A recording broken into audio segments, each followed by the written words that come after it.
So welcome everybody to this event at the Press Club in Brussels, where we will address a number of issues concerning China, the influence of China in the region, South and Southeast Asia, but also in Europe in one way or another, and human rights situation.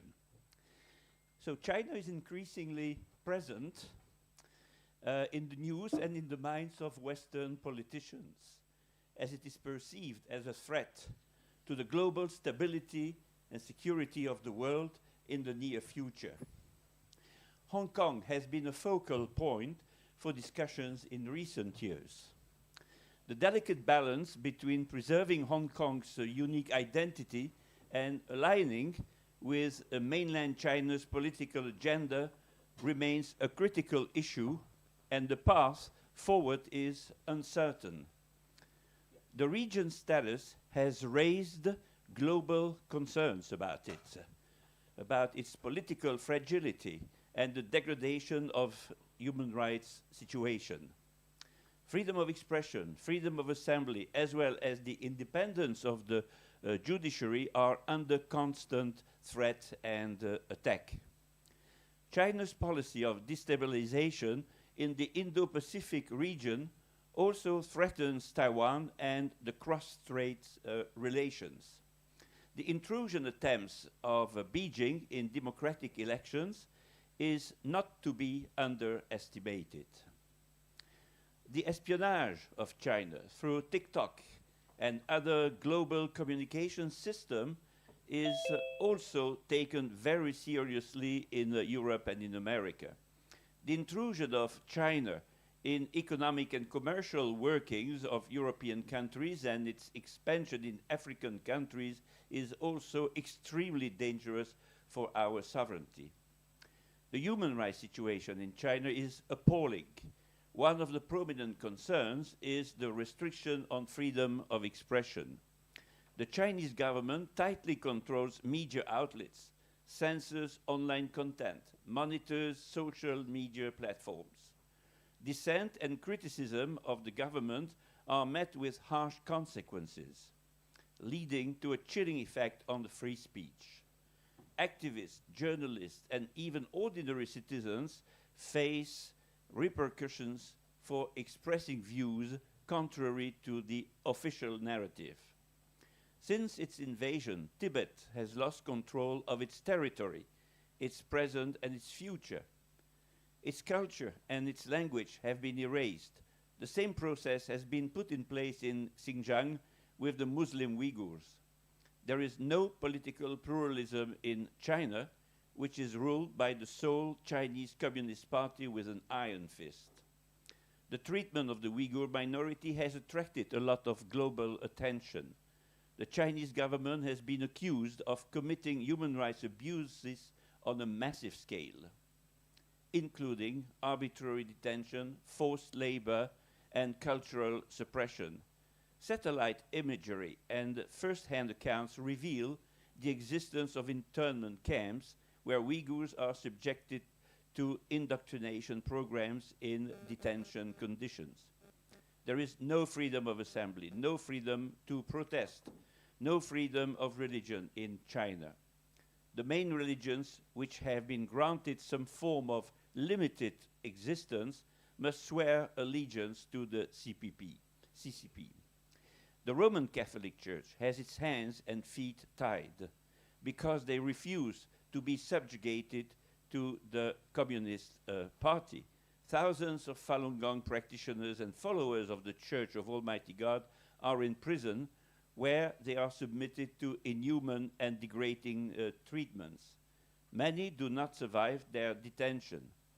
Organ harvesting practiced on detainees has also been abundantly documented and denounced in human rights reports and at the United Nations or in resolutions of the European Parliament.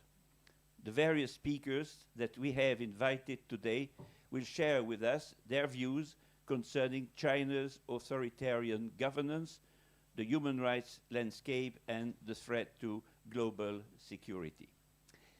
And our first speaker will be Benjamin Rogers. Benjamin Rogers is the author of the book The China Nexus, 30 Years in and Around the Chinese Communist Party's Tyranny, published in 2022. And he's the co-founder and CEO of the Hong Kong Watch. He's a member of the advisory group of the Inter-Parliamentary Alliance on China and an advisor to the World Uyghur Congress.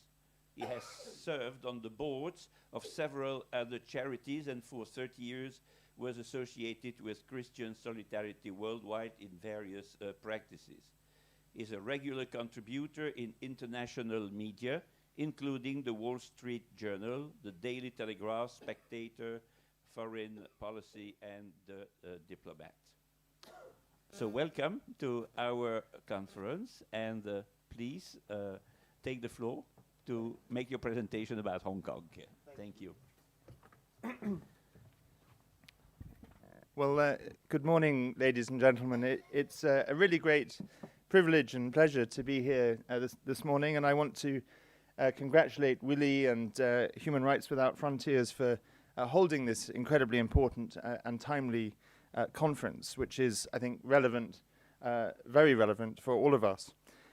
It's a great privilege to speak alongside all the other distinguished speakers, especially my friend and a patron of Hong Kong Watch, Sir Geoffrey Nice, who I know we'll hear from online, who pioneered and chaired two very important independent tribunals that I know he will tell us about. It's a privilege to sit alongside the representative of Taiwan, which is a cause that is very close to my heart, and to speak alongside Massimo and Christine. And I really look forward to the discussion that we'll have on all of these issues.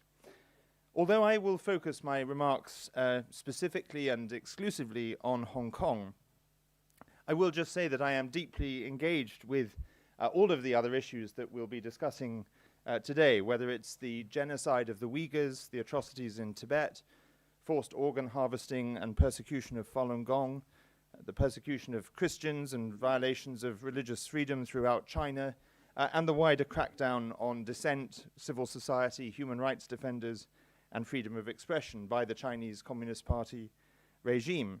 And I stand very deeply in solidarity with Taiwan, which is an example of a vibrant, successful, thriving Asian democracy that, in complete contrast to the People's Republic of China, upholds, respects, defends, and promotes human rights.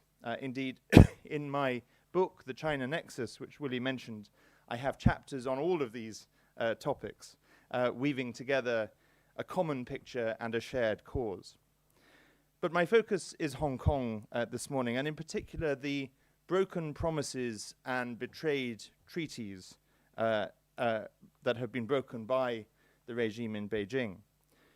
And what makes today's conference so timely is that just yesterday, a public consultation period in Hong Kong regarding a new domestic security law known as Article 23 legislation, which the consultation period was launched by the Hong Kong government a month ago, that ended yesterday. Within the past 24 hours, the British Foreign Secretary and parliamentarians in the UK, the US, Canada, and the EU have condemned the proposed legislation as a very grave further deterioration in the rule of law and human rights in Hong Kong. Just a few days ago, the UN Special Rapporteur for Human Rights Defenders warned of the dangers of this new law. And I'll return to some of the details of this new law in a few moments. But let me take a step back firstly and say that Hong Kong has transitioned very rapidly and dramatically over the past 4 years from being one of the most open and freest cities in Asia to one of the region's most repressive police states. Beijing has torn up its promises under the Sino-British Joint Declaration, an international treaty registered at the United Nations, in which Beijing had pledged to protect Hong Kong's freedoms, high degree of autonomy and way of life under the one country, two systems principle, for at least the first 50 years of Chinese sovereignty over the city from the time of the handover. So, in other words, until 2047. But less than halfway through that period, Beijing has ripped up and trampled on those promises, describing the very treaty in which those promises were made as merely a historical document of no current relevance. Similarly, while Hong Kong, unlike the People's Republic of China, is a party to the International Covenant on Civil and Political Rights and has enshrined the ICCPR into its own mini-constitution, the Basic Law, as well as the International Covenant on Economic, Social and Cultural Rights, in recent years, China has completely flouted its obligations under those two treaties, as recent UN treaty body reviews under the UN Human Rights Committee, the Committee on Economic, Social and Cultural Rights, and the Committee on the Elimination of Discrimination Against Women have outlined over the last 2 years. But to be very honest, the erosion of Hong Kong's freedoms, rule of law and autonomy was already beginning some years ago.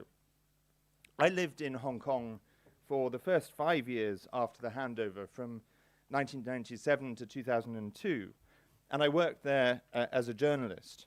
Hong Kong was where I began my career, and for those first formative years of my working life, it was my home. During those early years after the handover, Hong Kong was a very different place. I was able, as a journalist in Hong Kong, to write and publish articles that today, if I lived in Hong Kong, would never get published, and I would most likely be arrested and jailed for writing them. However, by 2014, I realized that things were changing in Hong Kong with the umbrella movement protests. Few people at the time in the international community were speaking up, and so I began to advocate for Hong Kong because I realized it needed a voice. Over subsequent years, I hosted Hong Kong activists visiting London. I campaigned for those who started to be imprisoned, including the first 3 political prisoners in 2017, Joshua Wong, Nathan Law, and Alex Chow. And I co-founded Hong Kong Watch in 2017. From 2017 until the anti-extradition law protests in 2019 and the imposition of the national security law in 2020, the erosion of Hong Kong's freedoms was steady but undramatic.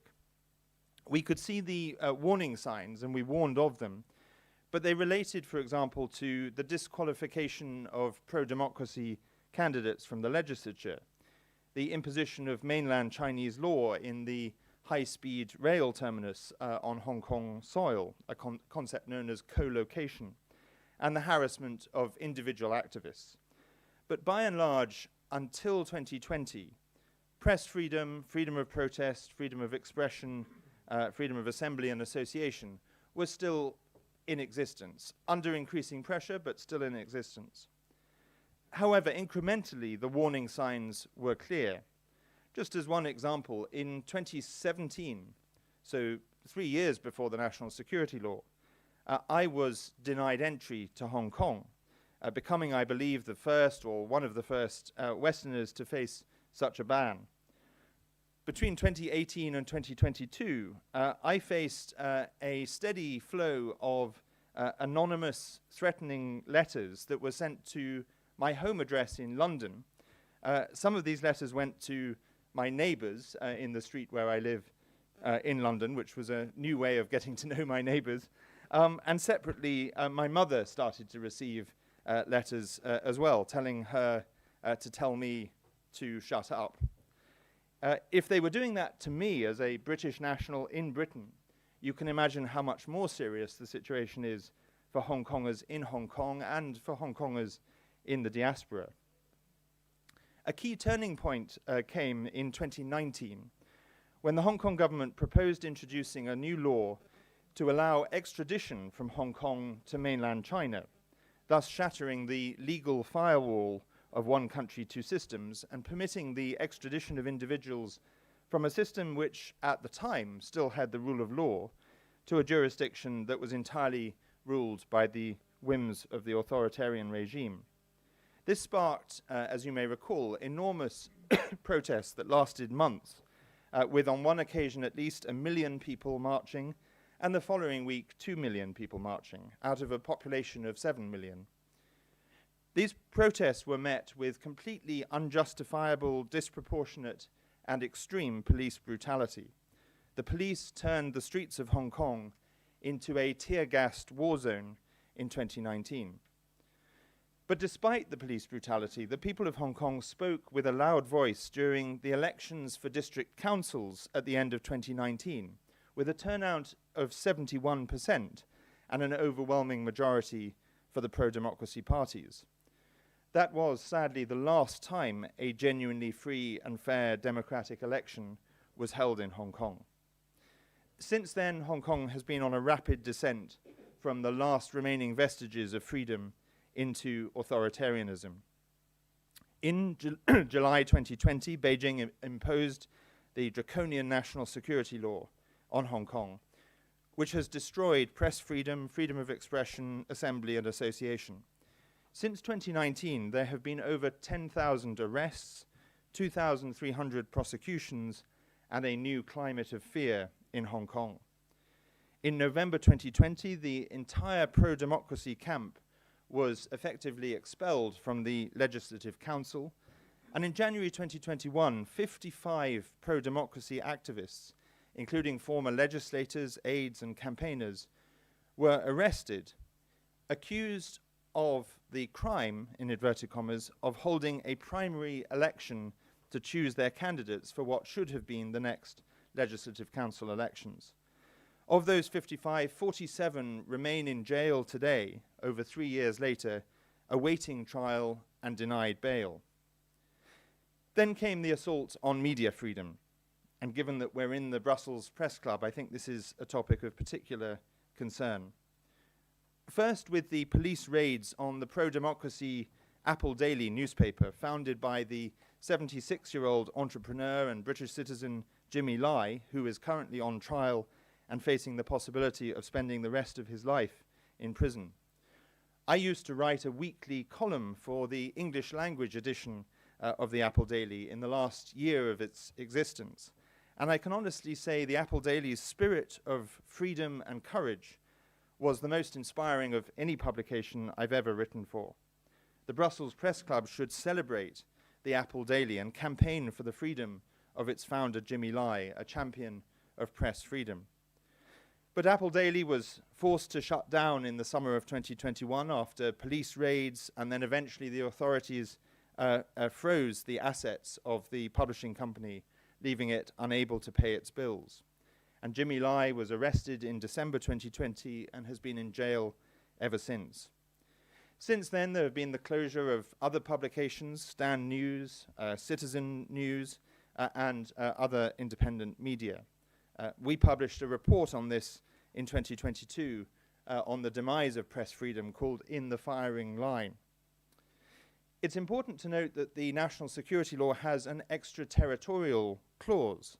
So that means that my speech today and what I do every day, and indeed this very conference, is in violation of Hong Kong's national security law, even though we're 6,000 miles away from Hong Kong.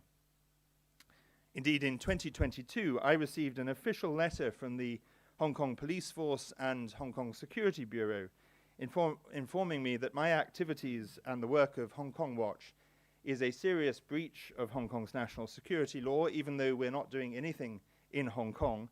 And they threatened me with a heavy fine and a prison sentence in Hong Kong. The trial of Jimmy Lai is emblematic of Beijing's assault on all of Hong Kong's freedoms, especially press freedom and freedom of expression. And I would recommend to you a very powerful documentary called The Hong Konger, which is available for free download from the internet. And perhaps sometime the Brussels Press Club could hold a screening of The Hong Konger. And I hope that you will support Jimmy Lai on Twitter or on the website, and tweet your own support to free Jimmy Lai. I incidentally have been named in the trial of Jimmy Lai, along with several other foreign nationals, as a collaborator with him. And, for example, WhatsApp messages that were exchanged between Jimmy Lai and myself prior to the national security law, as far back as 2017, 2019, have been presented as evidence against him in the trial. But the situation in Hong Kong is not just about Jimmy Lai. There are hundreds of other political prisoners, some of whom don't want to be named or have attention, but all of whom deserve our support. People like the brave lawyer Chow Hang Tung, whose imprisonment for organizing a vigil to commemorate the Tiananmen Square massacre has been determined by the UN Working Group on Arbitrary Detention to be illegal. And now Hong Kong faces, as I said at the start, a further descent into the depths of repression with a new security law, Article 23. The reaction of the Hong Kong government to our statements says it all.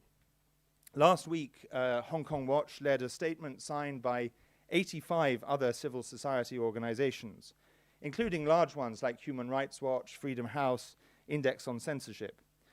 The Hong Kong government issued a statement condemning our statement, and the Hong Kong Security Secretary, Chris Tang, described our statement as, his words, a gangster tactic aimed at intimidating, harassing, and interfering with Hong Kong affairs. I can't recall the last time gangsters prepared a carefully drafted, legal, and scholarly reviewed statement with 85 NGOs behind it.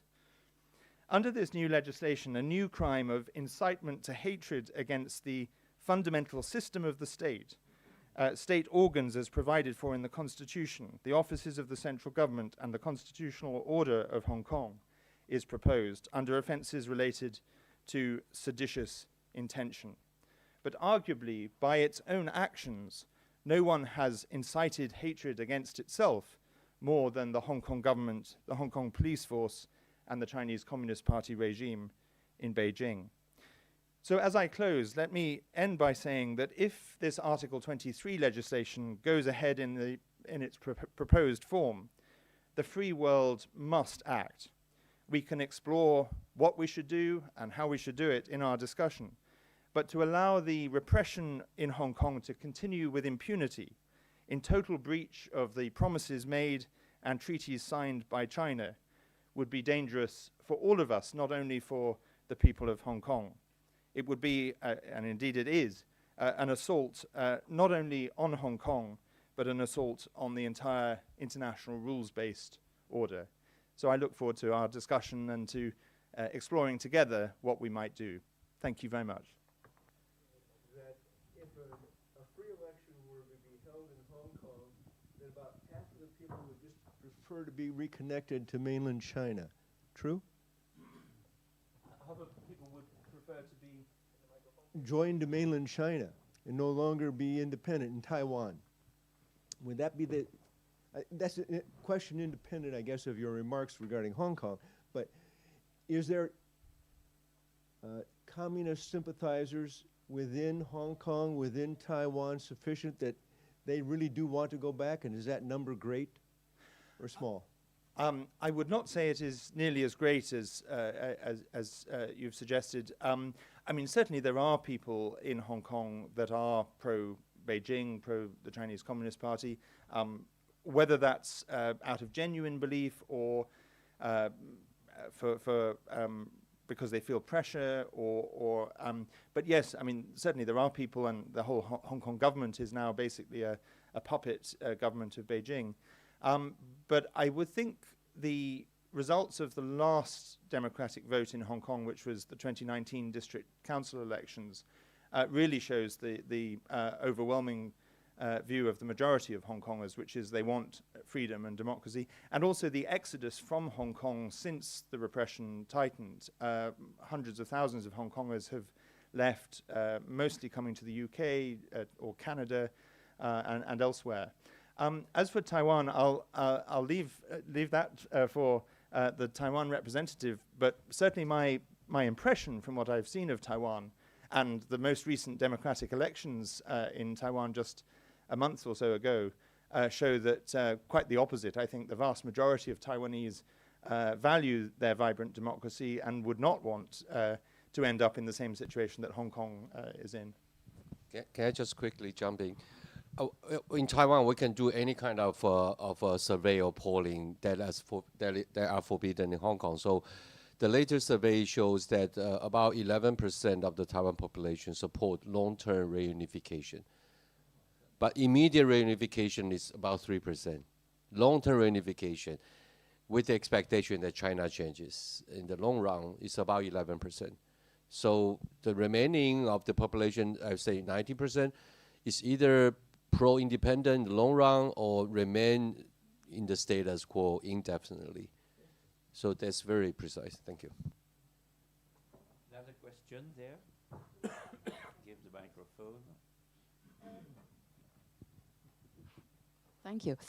I was wondering if you could tell us a bit more about this extraterritorial aspect of the law, because that immediately impacts on Hong Kong citizens abroad, but also like people, activists for Hong Kong. Could you tell us something more about that? Absolutely. One very important development that I didn't mention because of time, but it's actually probably the most important aspect of the extraterritoriality, is that over the last year or so, the Hong Kong government has issued, I think now 13 arrest warrants for individual exiled Hong Kong activists who are living in the UK, the US and Australia, and imposed bounties on them of $1 million Hong Kong dollars, which is, I'm not sure what that is in euros, it's about 100,000 US dollars, and you can maybe work out the conversion to euros. But that's a very alarming development that they are now issuing bounties. And I think the security of exiled Hong Kong activists now needs to be taken seriously, because issuing bounties gives an incentive to whether it's Chinese Communist Party agents or just sort of people who want to prove their loyalty to the Chinese Communist Party to do potentially some really bad things to those individuals. So their security is a consideration. And then I think more seriously, or more broadly, the extraterritoriality, it's designed basically to intimidate critics abroad, whether it's Hong Kongers or foreigners like me, into silence and to silence critics. Now, obviously, that hasn't had the effect on me, and it won't. But for some of the Hong Kongers, particularly those who have family back home and are concerned about their family members being pressured, being taken in for questioning, which has happened, it does cause them to keep a lower profile. So it's a very worrying development.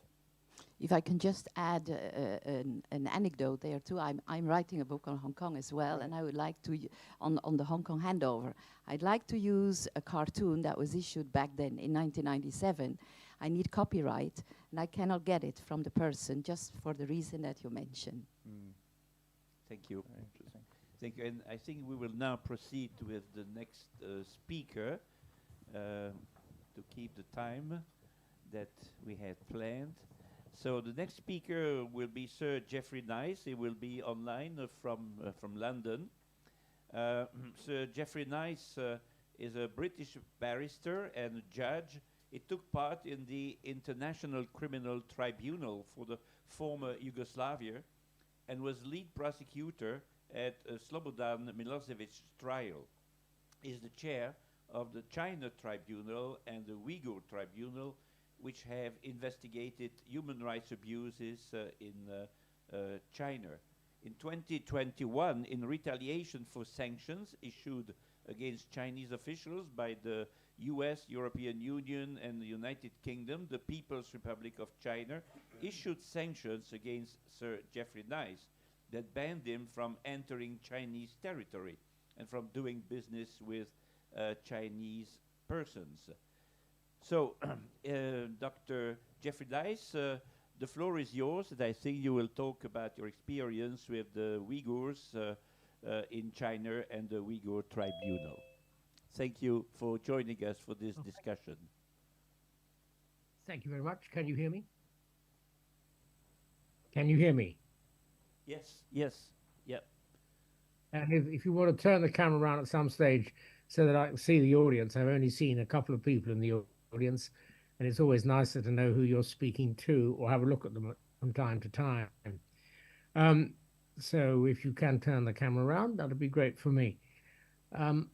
Now, it seems to me that the most valuable thing for me to do today is to try and explain why, if at all, you should attach value to the judgments of the China Tribunal and the Uyghur Tribunal.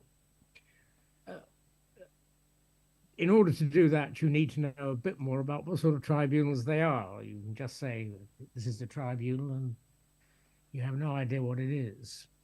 And I think that the process of those tribunals is quite important to understand. Before I come to that, I should also say this. When you address people, parliamentarians, for example, about things that are in writing, you know perfectly well they won't have read them, and what's more, they don't intend to read them ever. And you therefore have to work on the basis of limited or nil referential knowledge. In each case, the China Tribunal and the Uyghur Tribunal produced really quite substantial judgments. Here's the China Tribunal, here's the Uyghur Tribunal.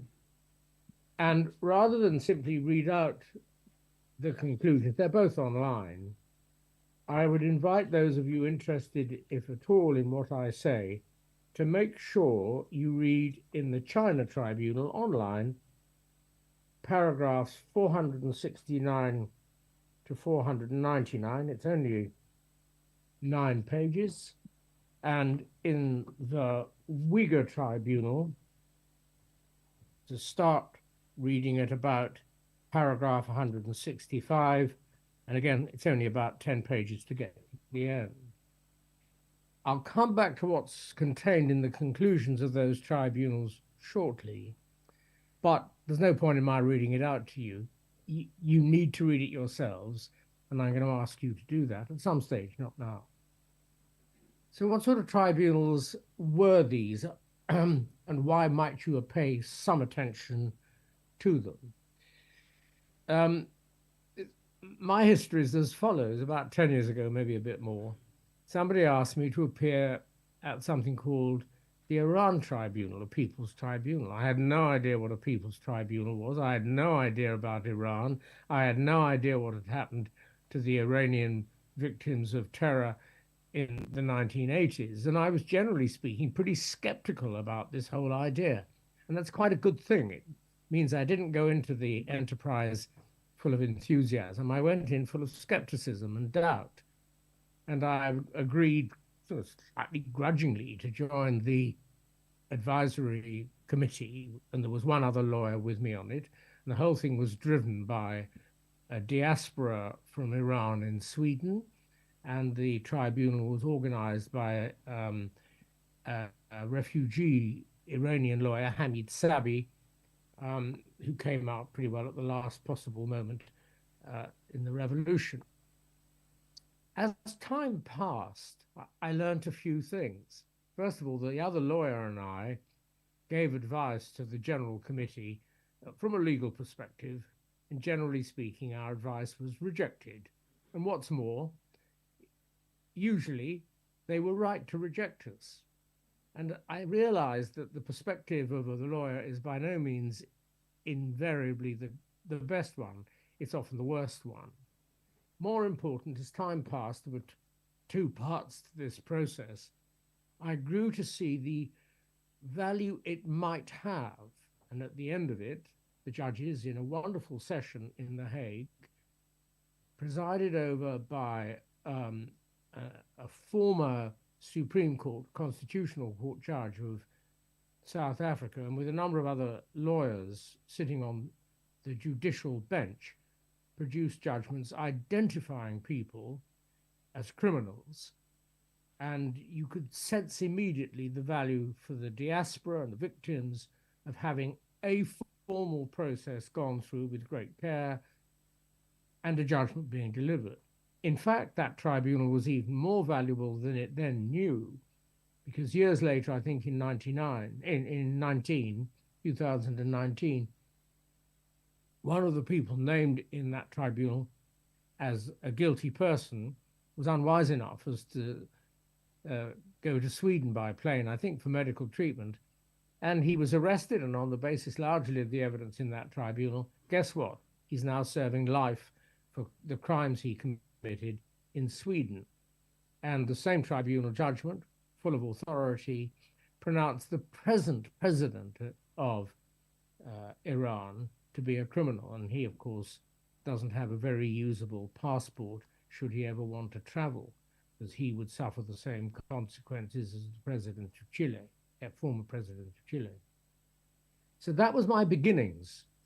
And it's important for you to understand what the next part of my learning process was. So somebody asked me to be on another tribunal. I better not say too much about it in view of what I'm going to comment. And I said, well, okay, but they wanted me to be a judge, and I did not want to be a judge. I said I thought I would be more valuable to them just advising on the process, because I'd seen so much in the Iran tribunal. But they insisted, and I became a judge reluctantly, and again presided over by a retired Supreme Court judge of a former colony of Great Britain, and very eminent people, lawyers and other committed people on the judges' panel.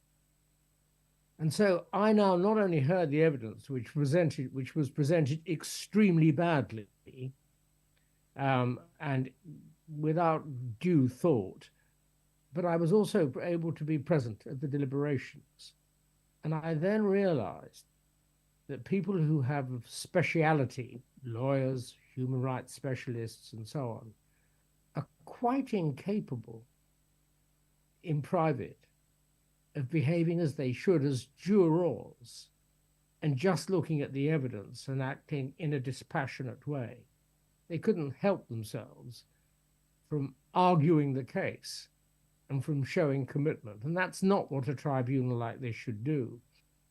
Because remember, the very first of these tribunals was something called the Russell-Sartre Tribunal. Lord Russell and Jean-Paul Sartre, two philosophers, looking into war crimes said to have been committed by the United States of America, because no one else would ever do it. And the tribunal, though it's set a good precedent for other tribunals, was stacked with left-wing, anti-American specialists of one kind or another. And so, of course, it wasn't an objective or a neutral tribunal. It couldn't possibly. It doesn't make its conclusions uninteresting. It just means you can't attach much weight to them. So from this second tribunal, I thought, well, I can understand now how perhaps a people's tribunal could work really well. I didn't expect anything more to come of it. And the next thing that happened was Ben Rogers approached me and said, well, there's been some terrible things happening in China with the Falun Gong and with them being killed for their organs to be extracted and used in the transplant business. Won't come as any surprise to you to know I knew absolutely nothing about the Falun Gong, nothing about the transplant business. And Ben asked me if I'd write a legal opinion about what was going on. I said, well, that would be a waste of everyone's time, because nobody'd read what I said, and they'd certainly take no notice of it. And if I was very lucky, I might be able to get it published in a local newspaper, but no more. And I then said, did the NGO, the non-governmental organization concerned, which was an extremely impressive one, had they thought of having a people's tribunal? And the short answer to that was, no, they hadn't, because that would be a terrible idea, because they, the NGO, already were quite certain what the conclusion was about what China was doing to the Falun Gong. And they didn't want another whole new body to come along and maybe reach a different conclusion. So that was fine. And I left it where it was. But eventually, because, and this is the political reality to problems of this sort, because despite really good evidence existing about forced organ harvesting of the Falun Gong in particular since the turn of the century, that evidence had never cut through. However impressive this NGO was, and it really was. I mean, it had former secretaries of state from Canada, eminent lawyers, as well as people committed to Falun Gong. As it couldn't cut through, it said, oh, okay, let's have a people's tribunal. And so one was set up. It wasn't set up entirely on the lines I wanted, because that NGO understandably wanted big names, former United Nations high commissioners and things like that, to be on the judging panel. And although I didn't really think that was the best way forward, I allowed them to try. Sure enough, no high commissioners were prepared to join in. And so eventually I chaired it, and we had a panel of more or less regular citizens, which is what I knew was the right way to run things. We produced a judgment on the basis of everything being done in public, all evidence being examined carefully, looking for evidence favorable to China, not allowing ourselves, those of us with legal backgrounds, to judge on the law, but to get independent legal instruction on the law, to apply what's called the test of proof beyond reasonable doubt. And we produced a judgment which found, in respect of the PRC and the Falun Gong in particular, but other prisoners of conscience as well, including Uyghurs, that torture had been committed and that crimes against humanity had been committed. And that's why I'd like you to read those paragraphs in the judgment, because you'll see immediately the cautious, respectful approach we took. Respectful? Yes. China's an enormous country, and it does run its country. And you can't approach it as 7 citizens, as we were, without being appropriately respectful of what you're doing. So we showed them respect. They didn't show us any respect. They were critical of us, ad hominem attacks and so on, but who cares? We showed them respect. We wished they'd done better. And we found what we did. And indeed, in the end, I suppose I can just read you this passage, although it comes right at the very end. And we say, as the final observation about them, that China is a wonderful, diverse, and cultured land where today the state, the People's Republic of China and the Communist Party may be involved in many more areas of life than is the case in other countries.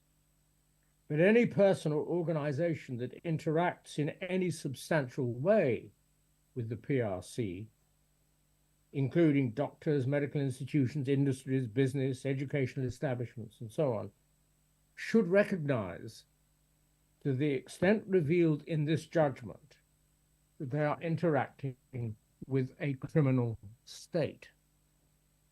That judgment has never been disputed in a deconstructive way by objective analysts. Why? Because it is completely open, completely public, completely reasoned, and brought in by people who were free of any prejudgment or prejudice. And that then led to the Uyghur Tribunal, which I was now able, because another NGO, the World Uyghur Congress, asked me to run another tribunal, which I did with a businessman who'd been one of the members of the China Tribunal. He was the vice chair, and he and I, together still with Hamid Sabi, the same counsel to the tribunal, we set up the Uyghur Tribunal. And this one was set up with no people working. 3 of us had legal backgrounds, but we did not treat ourselves as lawyers, not interested in lawyers, interested in being citizens. The other 7 people on a 9-member tribunal were very eminent in their own fields, 2 of them surgeons, I think 3 or 4 of them professors in other fields, former diplomats and so on. And these were people of integrity that you could not challenge, but they had no interest in China. Geoffrey Nice.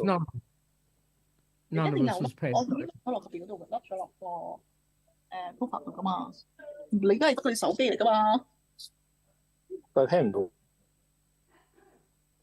I'm sorry, I didn't hear that. Hello? Yeah, please go on. Can Please you? go on. Yes. Yeah. And I think the reason I've taken time to explain this is because what we then produced as a group of world citizens getting nothing out of this in any way, no glory, no nothing else. We detached ourselves from our other lives. We did the job, and we found proved against the PRC torture, crimes against humanity, and one of the forms of genocidal activity that are prescribed by the Genocide Convention and by all statutes that incorporate genocide since. And that judgment, just like the China Tribunal judgment, has never been challenged on a technical or deconstructive basis. It stands. And as with the tribunal of the judgment of the China Tribunal has been used around the world by parliaments and by professional bodies and so on. And it's a tool for activists to use because we are not activists. We would, of course, diminish our value if we were activists, if we were like those people in the second tribunal on which I worked, where people couldn't set their activism aside. We had no interest in the Uyghurs or in the Falun Gong. That is, we have no interest in them beyond the interest that humans have in the suffering of other humans generally. We didn't select them over and above, for example, the Rohingya Muslims for our concerns and distress, or the Christians in Africa and so on. So what we found, so far as the Uyghurs were concerned, was one and one only form of genocide, that is interfering with births. And I'd invite you to read those very few paragraphs of the judgment, which set out the cautious step-by-step process we took reluctantly to find this enormous country culpable of genocide. What follows? And here's the disappointing reality. If you're a group of citizens, 7 or 9, making a judgment that can't be challenged and is used, you will nevertheless have limited, if any, true political effect. Our own government, the British government, declines to say one way or another whether it accepts the judgments in either case. It says, oh, very serious, and thank you for doing all this work. But it has refused to make findings about China because, of course, it wants to be able to do trade with China. And it finds a range of completely silly reasons to say why it won't say, yes, this was genocide, or no, it isn't, and here's the reasons why not. And there's not much you can do as a group of citizens to get over that as a problem. I'm going to stop now because I can see I've probably come to the end of my time and there may be some questions. There's one other thing I'd like to say, but let's see if there's some questions first. Yeah, questions. Thank you very much, Sir Geoffrey Nice, for sharing your experience with those two tribunals. That was very, very informative. Questions? I have questions. What are the chances or not for those responsible for atrocities against Falun Gong practitioners and the Uyghurs community to be prosecuted? Well, How I would could thought this pretty happen? limited, because unless there's a regime change and or unless they move to another country where there's jurisdiction to try them, yes, the leaders will never be brought to account. That doesn't necessarily matter all that much because war crimes tribunals or tribunals of atrocities, trials of atrocities, don't achieve very much. There's no suggestion so far that they've ever stopped the next terrible leader doing terrible things. But countries finding, for example, that genocide has been committed, actually owe a duty, a lawful duty if they're signed up to the Genocide Convention, to do something specifically. And okay, you might say in the case of China, all they can do really is tighten the ratchet of sanctions, but that is at least one of the things they can do. And they can say it's to do with genocide, and they can tighten up the supply chain rules and so on and so forth. So I think what's more important than the distant prospect of trials is getting countries to say, yes, this is genocide, and this is what we're going to do. And I can come back to that, but let's see if there's another question. Yeah. Other questions? Yes, Frank Schwalbach. The European Union installed some sanctions against perpetrators of the Uyghur. How do you judge these sanctions of the European Union? Thank you. Thank you very much for the question. Thank you for the question. I don't know enough about the sanctions, and I haven't followed the effect that they've had. This was a good move by the European Union because it was effectively acknowledging that bad things had happened, and I think it was genocide. There's one, by the way, I'm going to use this as an opportunity to make the one other point I really wanted to make. So it's a good thing I don't know the effect of those sanctions. Here's something really important for you all to think about. Article 1 of the Genocide Convention requires countries that accede or ratify the convention to act immediately on discovering that a genocide has been committed or is being committed. Since that convention was drafted in 48 and effective in 51, I think, how many countries have ever acted under that legal obligation? None. Not one. And if you want to know why they didn't, there's some research done, which has not been challenged and is factually accurate, about Britain's conduct in the Rwanda genocide of the 1990s.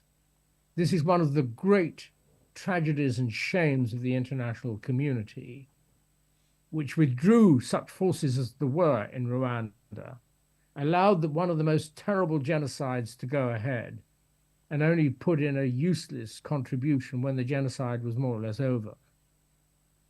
And the British government's documentation and witnesses reveal the following. The lawyers said to the government, if you use the word genocide, you'll have to do something. And so the Foreign Secretary, a man called Douglas Hurd, insisted to all those with whom he worked that the word genocide would never be used, although everybody knew it was a genocide, because if that word was used, the government would have to do something, and it preferred not to. Thank you. And you're seeing the same thing now with the Uyghurs and the findings of genocide, which countries such as our own will not acknowledge. Thank you very much, Sir Geoffrey Nice, for sharing your experience of those two tribunals and answering the questions. I will now give the floor to Dr. Roy Chun Lee, who is the representative of Taipei in the EU and Belgium. He just arrived in Belgium a few weeks ago. He was Deputy Minister of Foreign Affairs in the 23 and beginning of 24, Senior Deputy Executive Director of Taiwan WTO and RTA Center, Tsinghua Institution for Economic Research, Commissioner, the International Trade Commission, Minister of Economic Affairs of Taiwan, I would say, and so on. Sorry. So the floor is yours. Please go to the tribune there.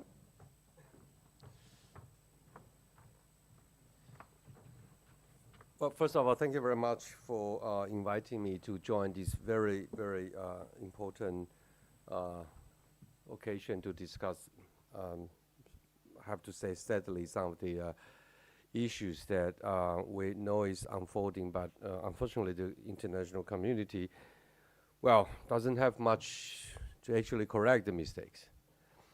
But one thing we can still work on, that is Taiwan. Right, so I'll come back to that later. But I would like to quickly go through, share with you one of the fundamental rationales behind all these Chinese actions in Hong Kong, in Xinjiang. Under the CCP, it is now well understood that they have only a long-term strategic objective, however defined. And they have no disciplines, and they have no values in the means and measures they take to achieve that objective. That's exactly what happened in Hong Kong. That's exactly what happened in Xinjiang. And that's exactly what they are trying to do to Taiwan. So when we talk about human rights, when we talk about freedom, when we talk about individual protection, it's not really confining or regulating China in any regard, because in the Chinese system, it's only the ultimate objective that matters. There's nothing applied to the ways and means they try to achieve that. So in Hong Kong, the ultimate objective for the short run is, of course, one country. That means Hong Kong is part of China, and Hong Kong behaves as if it's part of China.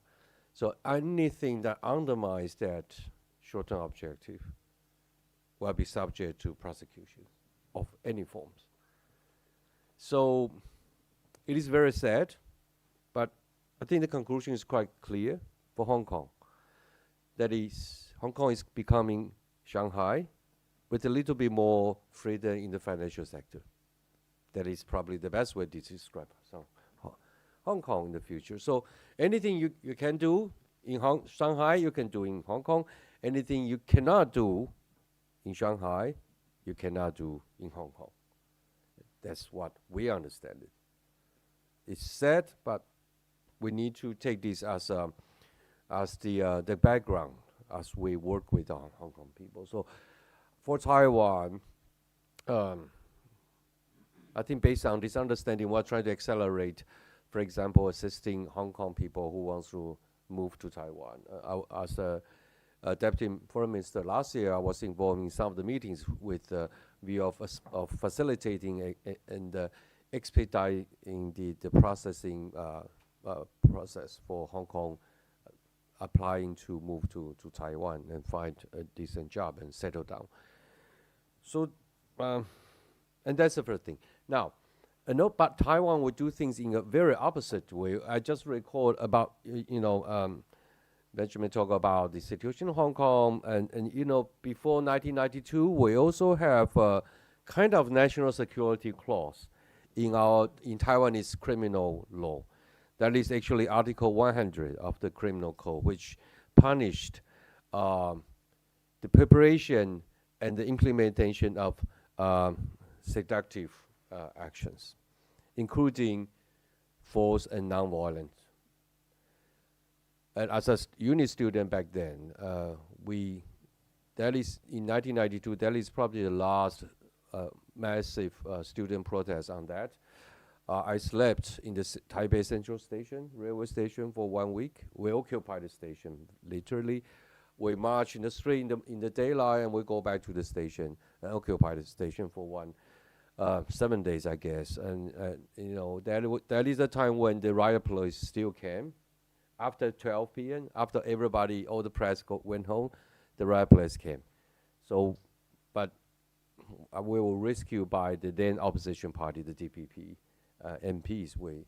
For 2 nights, the riot police came. So we have been preparing for what happened to us and how we come back.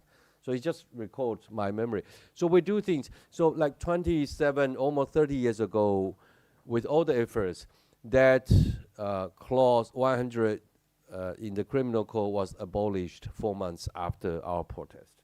So from 1992 onwards, we don't have any criminal punishments for any of these discussions about similar to the extent of the national security discussion that is happening in Hong Kong. So Hong Kong is really doing things in a reverse way, 100%. So, and for that, you really need to fight for that. But we are not seeing any condition that are available in Hong Kong that will be enable Hong Kong to fight for that freedom anymore. So I guess the best opportunity has already gone. And perhaps there's never a best opportunity available. Never. So that's how two lessons we learned from Hong Kong. So now, sorry, a little bit off my topic, but let me come back to my topic I was about to talk about. I'll be brief on the implication of the recent Taiwanese election on the 13th of January. So very briefly on the outcome, the ruling party, DPP, Democratic Progressive Party, has won again the president seat. So the president go to the DPP, but the DPP party lost 10 seats in the parliament. So we have 2 votes, right? One for the president, the other is for the parliament. So they win the presidency, but they lost control of the parliament. The controlling threshold in the parliament is 57. Before the election, DPP controlled 61 seats. Now they have only 51 seats. And two very important outcomes. First of all, this is the first time in Taiwan's democratic history that the same political party stays in power after 2 terms of presidency. This is the first time. Never happened. What happened before is after 8 years we change government. We change parties, change government. And also this is the first time, again in history, that none of the political parties has a controlling power in the parliament. Before that is either the DPP or the KMT, but this time now the political parties have able to pass this 57 controlling threshold. So that means for the first time ever, we need to have cross-party line cooperation and dialogues. That's an interesting development because, you know, there is a very daily life in Europe. So we were joking to our MPs in Taiwan that they need to travel more to Europe and learn how to talk to each other in the parliament. That is an art we need to really to learn. So 2 major consequences or implications. First of all, the winning of the DPP of the president indicates that the Taiwan population agree on the concept that we're going to continue the foreign policy and the cross policy as well as the defense policy that President Tsai Ing-wen has been doing in the last 8 years. Because this is the campaign commitment by our next president, Mr. William, Dr. William Lai. He has repeated many times that if he wins, the key word will be continuation. Continuation in foreign policy, so hopefully I'll be still here after May. The continuation of cross-strait policy, that is we're willing to, we have 100% commitment to talk to China. We will do everything we can to establish the communication, but we will never make any concession to the Chinese pretext for any negotiation dialogues. And we will defend 100% Taiwan's autonomy and sovereignty. So that's the continuation part. But also the message we learned from the from the parliament's voting is that the key word will be reform.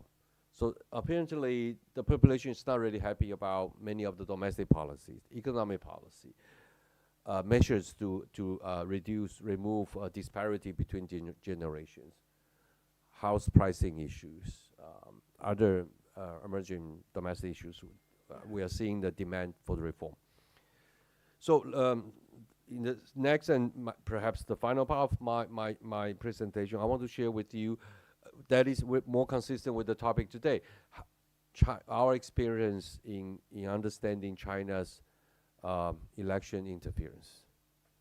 We want to share, most countries are having election here, especially the European Parliament. So I think understanding a little bit better about the playbook of China's election interference is important.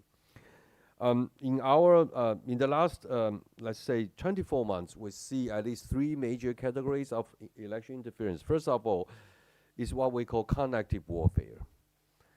And for connective warfare, there are 2 subcategories. One is the long-term campaign. So China has been campaigning to the direction of discrediting the United States and also discrediting the ruling government. So you know already the desired outcome of China's campaign, that is to make the ruling party lose power in the Taiwanese government. That is long term. That has been ongoing for many years. For example, on discrediting, well, the logic is that by discrediting the United States has been a long-term campaign, not only in Taiwan but elsewhere. But the logic in Taiwan is that the ruling party works very closely with the U.S. So by discrediting the U.S., it is also discrediting the ruling party, right? So that happened simultaneously in Taiwan, and in the short term, I mean, in the lead up of the election, we are seeing connective warfare turning direction to the debate about the meaning of the voting. Now, the opposition party in Taiwan, the KMT, is arguing that the vote last month is a decision between war and peace, suggesting, of course, if you choose a ruling party, the PP, you are looking for war. And they are also campaigning the decision is also about prosperity and recession. Now, the keyword prosperity also appear when CCP is trying to campaign the National Security Act in Hong Kong, right? So stabilize everything, bring back Hong Kong's prosperity. That is the objective of the national security law. So in Taiwan, is that we see the same keyword coming. Prosperity and recession, war and peace. Now, I don't think they have coordinated, but China has been very active to providing evidence to Taiwanese population that it is indeed a choice between war, peace, recession, prosperity. So what they do is they have several rounds of military exercise. And after each exercise, the spokesperson will say, look, this is really about war and peace because China is the war and you don't want to upset us. And also on the economic side, China has introduced several rounds also of economic corrosions. And again, indicating that if you choose the wrong party, the sanction will be continuing and even more, so you're looking for recession. So, but if you choose the right party, then will bring prosperity. This is the first category. The second, of course, on the cognitive, on the narrative game is all over the places. Let me give you a number. There's a survey by AI Lab, which is an NGO in Taiwan, indicates that on T-Top, 62% of the narrative on T-Top that is associated with China says something positive about China. 62%. Anything that is about Taiwan, 95% of those narratives on T-Top is about something bad about Taiwan. You can see this T-Top being used as a main platform on this regard. I actually encourage our European colleagues also to do some survey on the nature of the narratives that is ongoing on T-Top. I guess you will see similar trend and directions as well.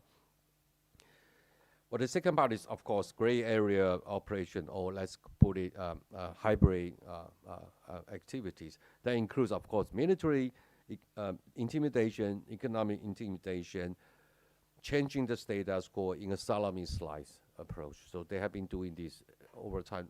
Just last month, they announced this introduction of this new commercial jet routes that flies over the maiden line, dividing Taiwan Strait. So they are denying there's a maiden line, and by sending commercial airlines to fly over, actually they have denied that there's a border, so they don't need to consult with Taiwan when they introduce this commercial jet. So they're changing status quo in multiple ways, including the legal area. And lastly, it's about direct vote distortion.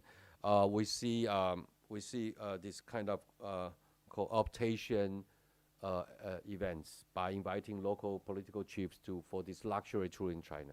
And you know what they've been told during the tour, right? With luxury dinner after drink, and they tell you should vote for A, not for B, and you understand why. And there are like more than 100 people that have been discovered, take part in those luxury tours. And also interesting is that we realize that China also creates some polling agencies just recently, and they publish data that it is post-election proved to be distorted. Because constantly these new agencies publish data showing that the opposition party is in the leadership, and the margin is in a very comfortable zone. So apparently they want to create this kind of bandwagon effect for undecided voters. It's been proved wrong because we already know the outcome, but that's what they do. What happened is these agencies don't have credit. So what happened is that those numbers will be reported by mainstream newspapers nonetheless. So that attach weights to those distorted data. So in conclusion, I think in Taiwan we have summarized a kind of playbook of China's election or democratic interference behavior. I guess we're going to find some of those behaviors actions here also in Europe. We will continue to share this information with European colleagues. And, with all this, what happened in Xinjiang, in Tibet, and also in Hong Kong, in the long run, I think China is betting on the scenario that we all run into this kind of Hong Kong fatigue. We're going to run into Xinjiang fatigue. So over the long time, people forgot. But again, I think there's a possibility that there's a Taiwan fatigue. But we have been subject, Taiwan has been subject to this kind of intimidation, gray area actions for over 30 years. And we have demonstrated that you can actually address the fatigue issue, and you can become really, really resilient. Because out of all these interference activities, Taiwan still voted a president that is not to China's favor. I think there's a secret. I'm not expert on that, but we'll continue to invite experts and continue to join this kind of conversation. So we will know how can we push back against China in a resilient way. And finally, once again, let's not forget, China has no disciplines on the actions they take. So don't be surprised if they're doing anything that is beyond Hong Kong and after Hong Kong. Look what happened in the South China Sea, and also in the East China Sea with Japan.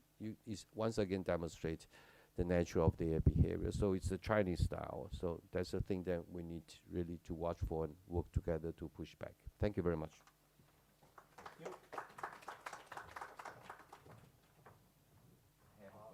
you. Oh, yeah. Question. Yes, oh, yeah. Oh, sorry. Just wait. Yes. My name is Hakim. I'm a student at the VUB University here in Brussels. So I live all my life in US, so I'm very familiar with the issue with Taiwanese and the struggle with independence with the Chinese neighbor. So my question is this: do you think, with the economic power of China as it is today, do you think the Taiwanese are ready? Because from all this indication, and from all the study out there, they're still gonna go for taking back the Taiwanese, in terms of making the Taiwan part of the mainland China. Because they tried it during the election, they have their own candidate, he lost. And they did everything they did the same thing in Hong Kong, just like we just had. And do you think the Taiwan are ready for this? Okay. Well, thank you for the question. Very quickly, Taiwan is completely different from Hong Kong, right? Taiwan has been separate has been politically independent. Well, I shouldn't use this word. Politically separated from China for the last almost 80 years. We have our own government. You can say there's a sovereign state in Taiwan under the name of Republic of China, Taiwan. So we have our own political system, democratic process, and our economic system, judicial system. That is, you don't have to be in Hong Kong to Taiwan. You just imagine what happened here in Belgium, then is more almost identical system in Taiwan. So, but in Hong Kong, that's completely different. Hong Kong is part of China after 1997, and this already makes everything different. Economically, yes, China is powerful, but it's interesting. The economic relationship between Taiwan and China is a very unique one. We do a lot of trade. We invest heavily in China, but the dependency, for the time being, the dependency relationship is actually a reverse one. It's China depending on Taiwan, not Taiwan depending on China. Half of our trade, I'm talking about 100 billion US dollars, is semiconductors to China. China's domestic supply level is only able to match about 18% of the demand. That means China needs to import about 90% of their, about 80% of their domestic demand for chips. And that comes from only two countries. One is Taiwan, the other is South Korea. China is trying to reduce this dependency issue by creating its home semiconductor sector. Then you can see how much money they put in. That reflects the anxiety they are feeling at this moment. In the year 2021, 2022, the value of China's imported chips is the combined value of crude oil and food. So semiconductor is more important in China than everything else. So for the time being, China hasn't been able to buy Taiwan because of that. And they have been trying to reduce their dependency. So it is just, we can discuss this later, but the number doesn't show, but it doesn't reflect the dependency relationship. But so far, economic threat, that is probably one of the major reasons why economic sanction hasn't been really working in Taiwan. Had a question? Yes, Frank? Yes, I have an observation. I'm a lot of years already in Brussels, therefore I have a special responsibility. Every year I have about 20 interns, which I'm mentoring for 1 month. 6 weeks ago, a group of 5 Chinese, mainland Chinese students arrived. The first day, we met a member of parliament by accident in the corridor. He said, "Oh, I'm the president of the Taiwan Friendship Group in the European Parliament." They were surprised. We went out of the restaurant, we met an MEP from Estonia. He said, "Oh, I'm just back from Taiwan." And the day after, we met you. Yeah, I meant it. Yes. Surprised. They asked me, how is it possible that the Taiwanese are all over, and during the whole stay, they have not met a single representative of the People's Republic of China in the EU institutions.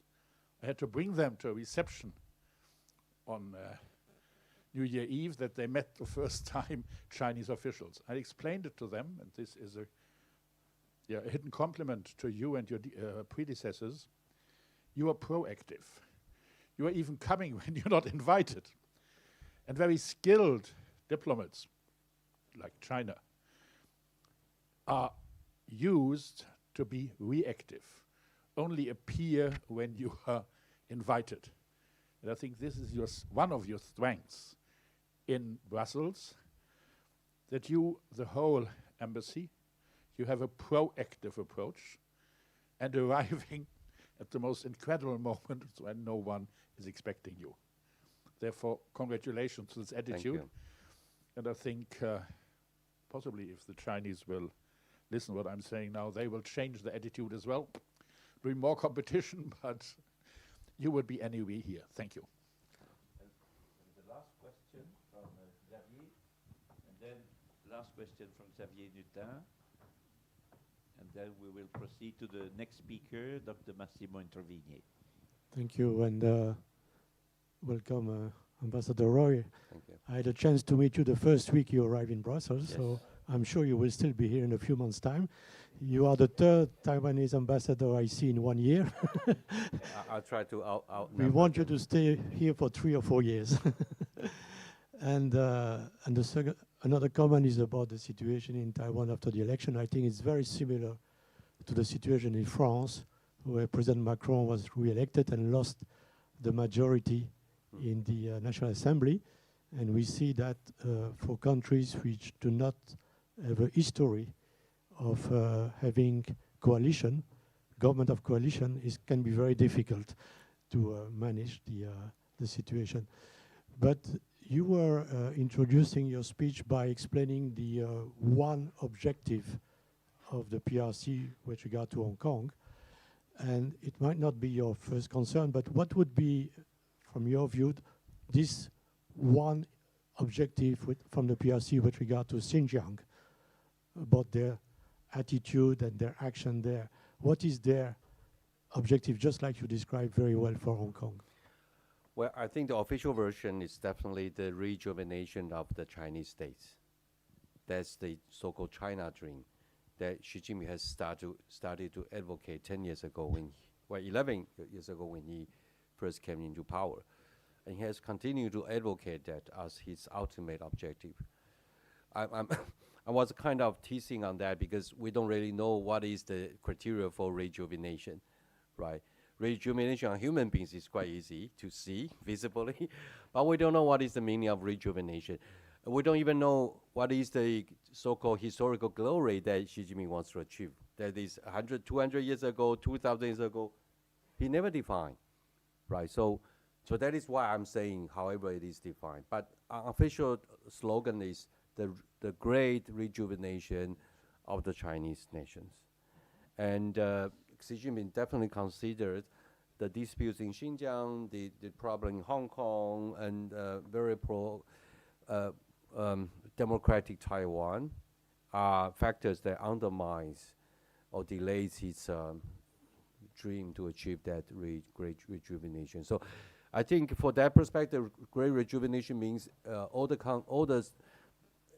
regions that he wants to be his subordinate becomes really his subordinate and follow the one China system. That's what we take on that. Thank you very much, Excellency, for enlightening us about a number of issues concerning Taiwan. Thank you. Thank you very much. My apologies. I have a lunch gathering, so I probably have to just move slowly out of the.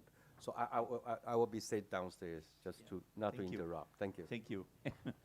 And now we will give the floor to Massimo Introvigne, an Italian sociologist of religions, the founder and managing director of the Center for Studies of New Religion, an international network of scholars who study new religious movements, and it's called CESNUR.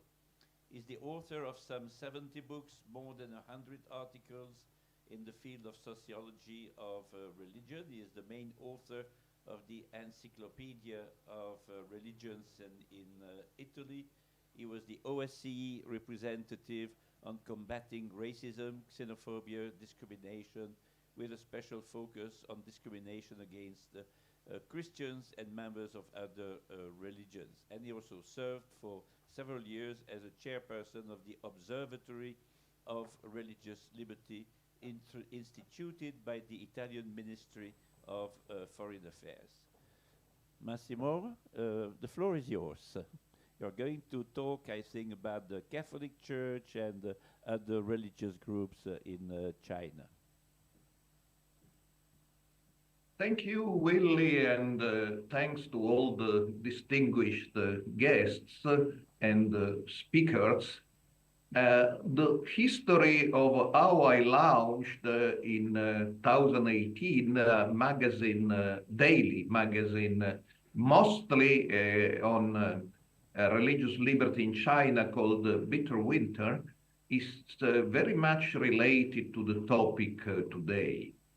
For more than 20 years, actually close to 30 years, both I and other scholars specialized in new religious movements, including Eileen Barker from England and Jim Richardson and Gordon Melton from United States, were regularly invited to China to discuss issues of new religious movements and their regulations in the West. For instance, I spoke repeatedly at the Chinese Academy of Social Sciences in Beijing, and my papers were published in their journal.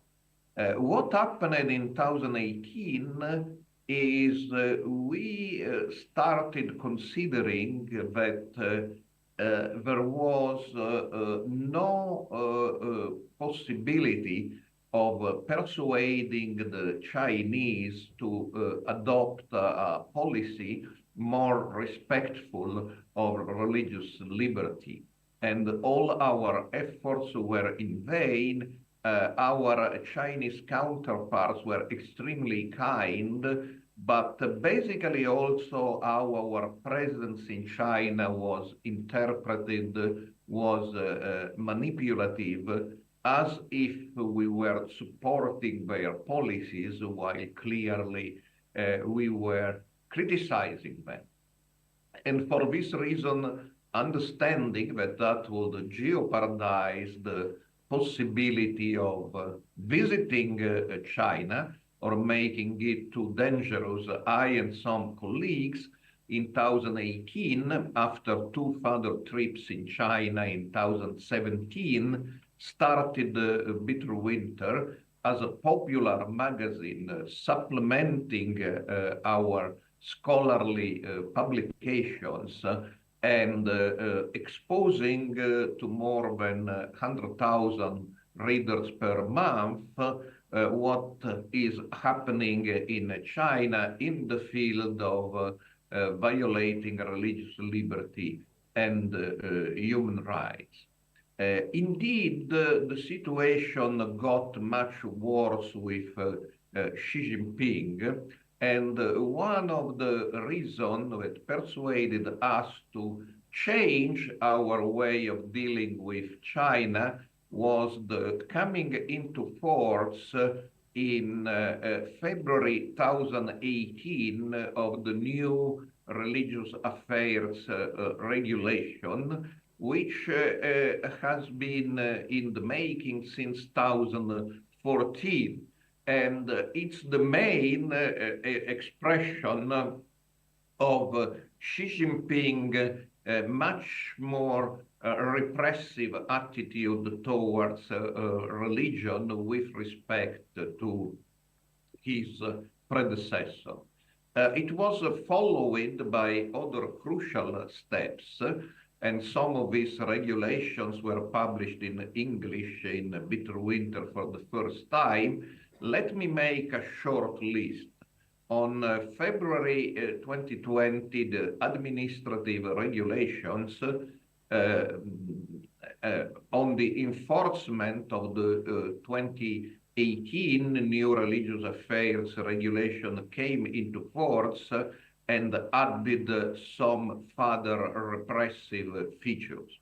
In December 3 and 4, 2021, Xi Jinping personally presided in Beijing the National Conference on Work related to religious affairs. It was the first such conference since 2016, and Xi Jinping delivered a very strong speech to which I will return.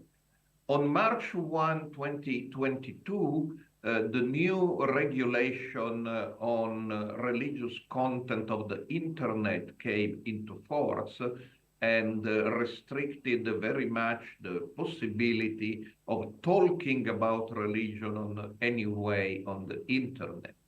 On September 1, 2023, we had the new regulation on religious activity venues coming into force, another very strict regulation basically aimed at transforming the churches or mosques or temples into propaganda outlet for the Chinese Communist Party. This was confirmed by something very important, which should not be overlooked, and that's the coming into force on January 1, 2024, of the Patriotic Education Law. The Patriotic Education Law is a basic reorganization of domestic propaganda. And 3 days after this law came into force, in January 4, the religious bodies controlled by the Communist Party issues directive on how all religions should introduce the patriotic education, that is the propaganda for the Communist Party, in their curricula and schools, seminaries, and sermons.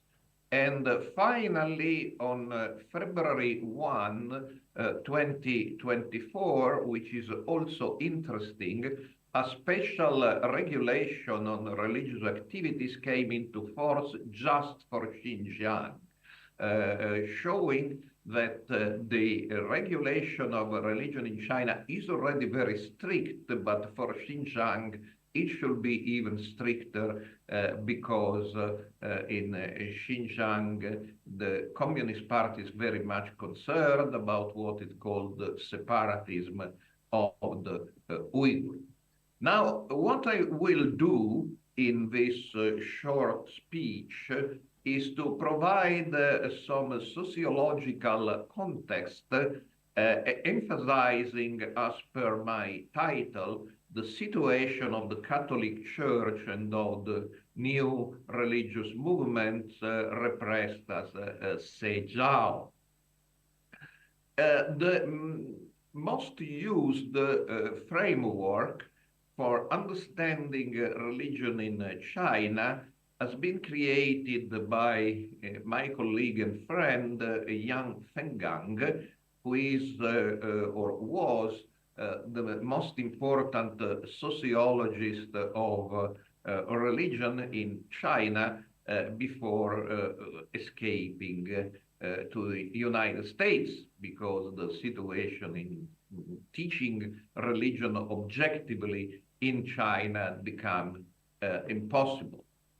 Famously, Yang Fenggang organized religion in communist China under what he called the theory of the three markets, the black market, the red market, and the gray market. Well, market is a word used because of his sociological proclivities. We can also call them segments. The red segment is the religion authorized and controlled by the Chinese Communist Party through 5 official organizations established by Mao. They were suppressed during the Cultural Revolution, but came back after the Cultural Revolution. And these 5 organizations are the Three Self Church for Protestant, the Catholic Patriotic Church for Catholics, China Islamic Association, China Taoist Association, and China Buddhist Association. These religions are strictly controlled by the Communist Party through the United Front.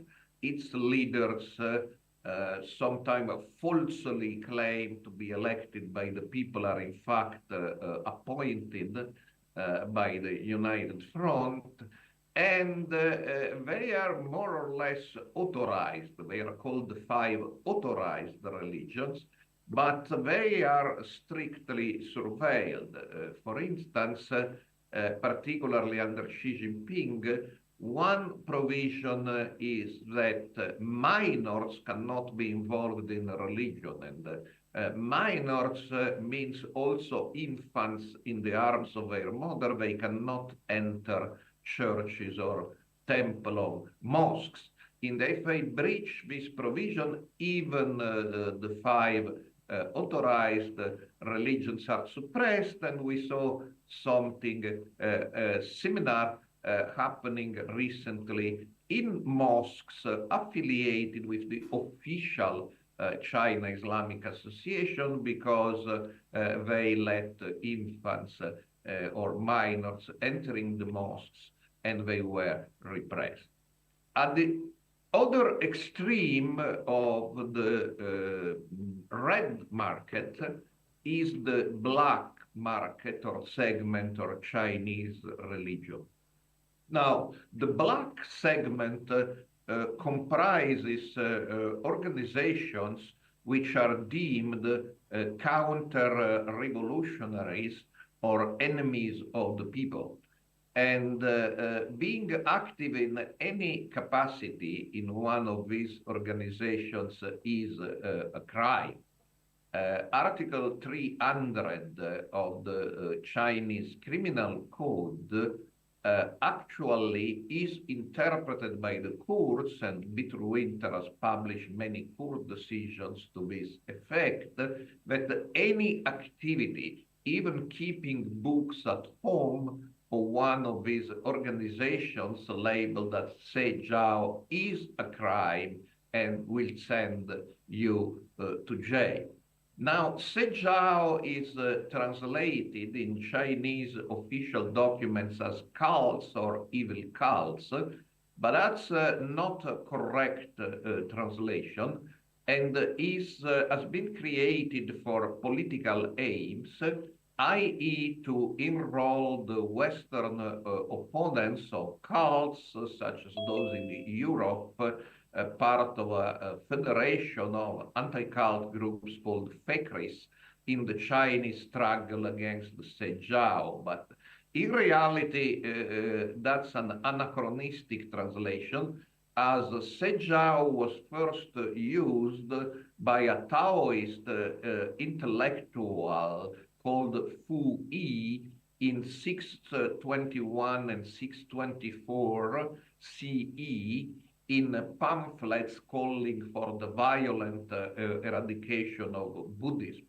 And Seijiao means heterodox teachings, meaning teachings which are not approved by the power that be, originally the imperial government.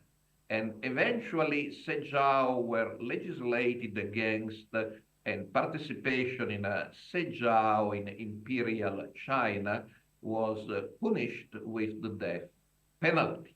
And that passed into Republican China, which saw the Seijiao as superstitious and anti-progressive, and it passed into Communist China, where the most massive repression of a Seijiao happened under Mao. Mao claimed of having arrested 15 million members of a salvationist new religion called Yiguandao. There were no 50 million members of Yiguandao, so most probably people with nothing to do with Yiguandao were also arrested by Mao. So the Seijiao are entirely prohibited and hunted by a special police, which has thousands of members. And before 2018, I interacted with the national leaders of this special police and understood how they work. So their main targets used to be two, and are now three: Falun Gong, the Church of Almighty God, Christian new religious movements established in 1991. Now it has been added another Christian religious movement, the Association of Disciples. But there is a list of Seijiao with many other groups, but these three are the main targets. And as the yearly reports published by Falun Gong and the Church of Almighty God, whose truth can be verified by checking the Chinese governmental media, which report about trials, and until a while ago, because now the access to this database has been closed to non-members of the Chinese judiciary. There was the largest database in the world of poor decision, and it was, until a couple of years ago, accessible to everybody. So this information could be verified, and you will see that thousands of members of Falun Gong, the Church of Almighty God, and other groups are sentenced to heavy jail penalties up to 10 or 15 years every year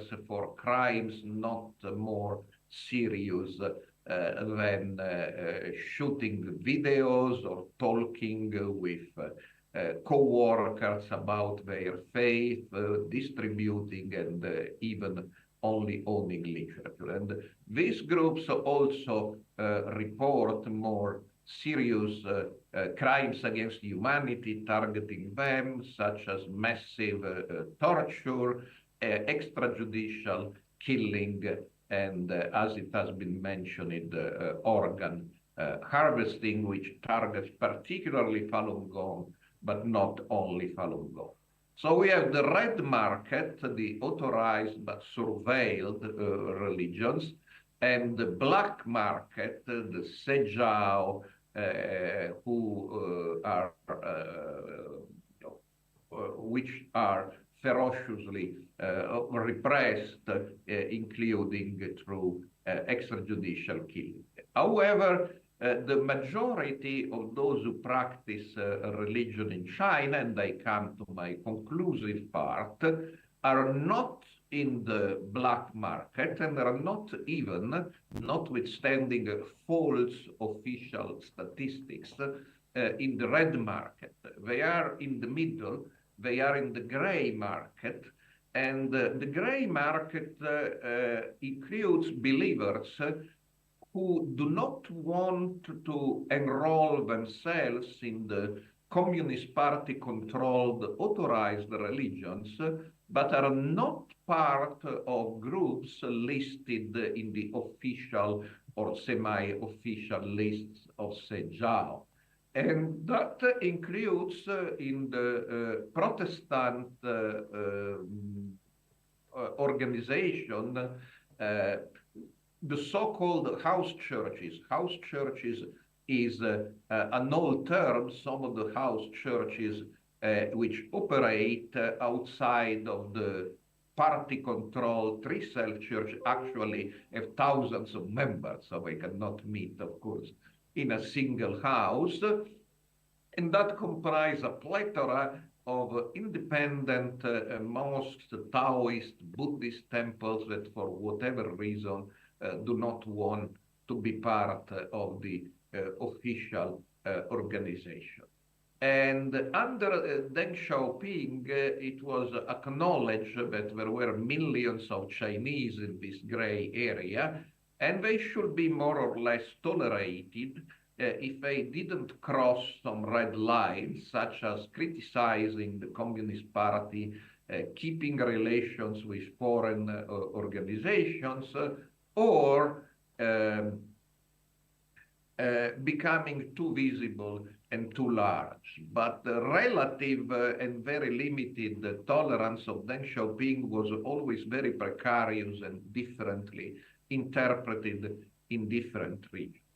Now, the importance of the National Conference on Work related to Religious Affairs of December 2021 and of Xi Jinping's speech there is that reading, of course, Xi Jinping didn't use the terminology of Yan Fenggang, but the impulse he gave was to shut down this gray sector.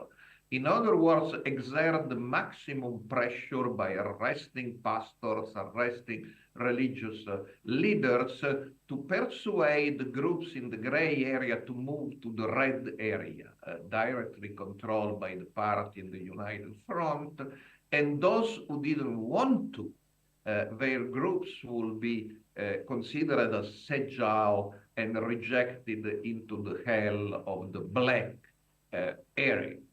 Now, and we saw the arrest of pastors of house churches, for instance, implementing this policy mandated by Xi Jinping. Now, a special situation, and I come, as I say, to my conclusion, concerns the Roman Catholic Church. Because the Roman Catholic Church was in the gray area. I mean, the Roman Catholic Church loyal to the Vatican. Because until 2018, there were two Catholic churches in China. One controlled and with bishops appointed by the CCP, called the Patriotic Church, and one operating underground and loyal to Rome and the Vatican, whose bishops were often arrested, called Underground Church. Already under Benedict XVI, the two churches had some confidential conversations, and in some cases, the bishop appointed by the Vatican in some dioceses and the bishop appointed by the CCP were the same person. But that became official in 2018 when the Vatican-China deal was signed. Now, the content of this deal renewed in 20 and 22 and up for renewal in 24 is secret. We don't know it.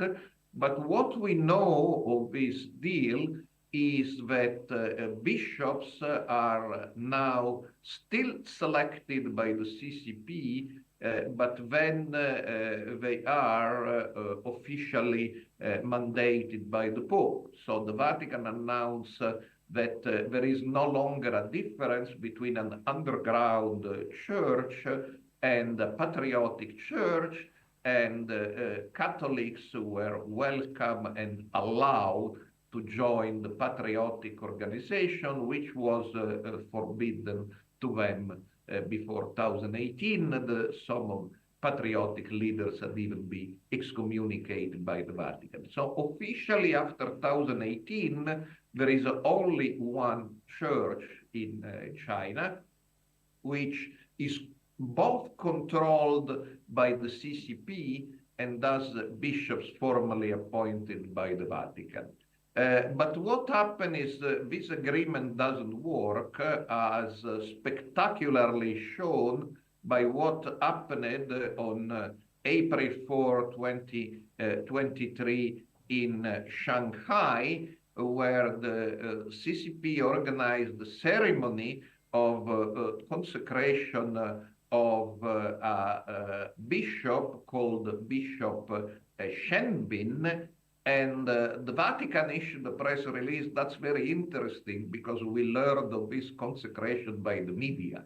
Not only this bishop has not been appointed by the Pope, but we didn't know anything about the fact that Bishop Shenbin was being transferred from his diocese of Haimen to Shanghai. So literally, the Holy See has been Shanghaied by the Communist Party, but after 3 months of thinking about it in July, the Pope decided to recognize Shenbin as Bishop of Shanghai, but that showed that the system doesn't work very well.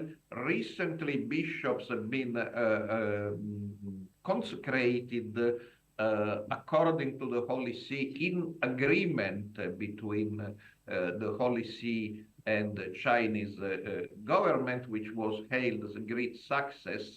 But clearly this bishop had been pre-selected by the CCP, and the Holy See didn't have much of a voice in selecting them.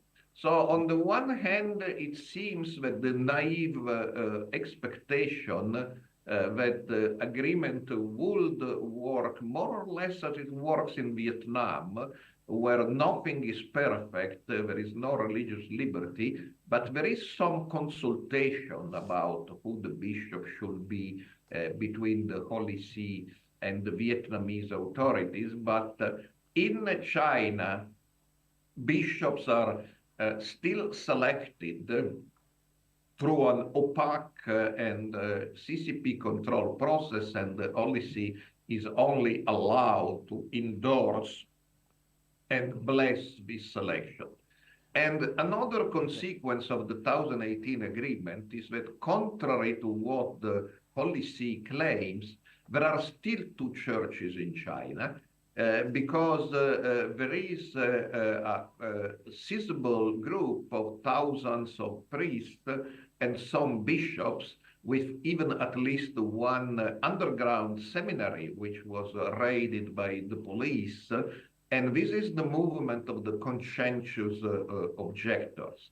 The conscientious objectors are Catholic laypersons, priests and bishops who refused the agreement between Vatican and China and say they cannot, in conscience, become part of the patriotic church, because the patriotic church is basically controlled by an atheistic communist party. Now, in 2019, in a document, the Vatican acknowledged that the conscientious objectors existed and said, we are not encouraging them in any way. We do not approve of them, but they are still Catholics. They are not excommunicated. They are not outside the Catholic Church. And so we recommend that the Chinese government treat them with respect. But they are not treated with respect. They are put in jail or harassed continuously.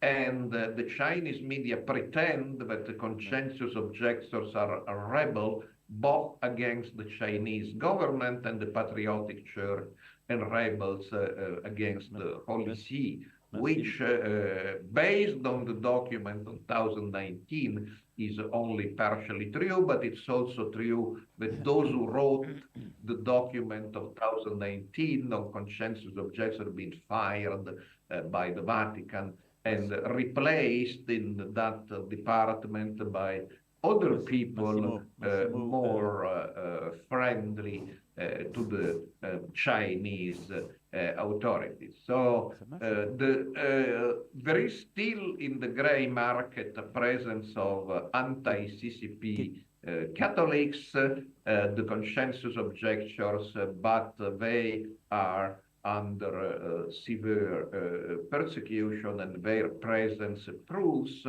that, at least in my opinion, which is shared by many others, the China-Vatican deal of 2018 was not a success, and even if the Vatican could legitimately counter that, unlike other diplomacies, they work in terms of decades, not in terms of years. So far, I believe the agreement has been a failure. Thank you. Massimo, I just read, time is running very fast. I just have a question that I would like you to answer briefly. What is the legal nature of the relations between the Holy See and the Catholics in Taiwan? The Holy See recognizes Taiwan. I mean, the Holy See is a religious institution. The Vatican is a country. The Vatican recognizes Taiwan. So there is an ambassador of Taiwan to the Holy See. And of course, as long as the Vatican recognizes Taiwan, they cannot have diplomatic relations with China.